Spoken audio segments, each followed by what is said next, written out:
Welcome to Subhashini சமையல். இன்றைக்கி நம்ம சேனலில் ரொம்பவே சுவையான உருளைக்கிழங்கு போண்டா எப்படி செய்கிறதுன்னு பார்க்கலாம்.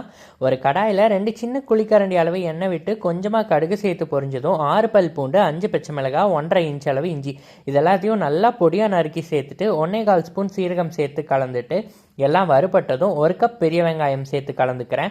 இது கூடவே மிளகாய்த்தூள், மிளகுத்தூள், உப்பு, கரம் மசாலா தலா 1 ஸ்பூன், 1/2 ஸ்பூன் காஷ்மீரி மிளகாய்த்தூள், 1.25 ஸ்பூன் பெருங்காயத்தூள் சேர்த்துட்டு 1/2 ஸ்பூன் மல்லித்தூள், 1/4 ஸ்பூன் கறி மசாலாவும் சேர்த்து நல்லா கலந்து விட்டுக்கிறேன்.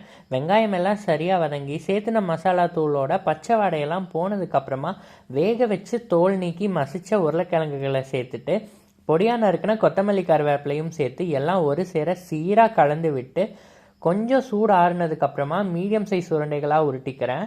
உருட்டின உருளைக்கிழங்கு மசாலாவை பஜ்ஜி மாவில் முக்கி எடுத்து காய்ந்த எண்ணெயில் ஒன்றா போட்டு எல்லா பக்கமும் சமமாக சிவக்க வெட்டி எடுத்தால் சூப்பரான உருளைக்கிழங்கு போண்டா ரெடி ஆயிருங்க.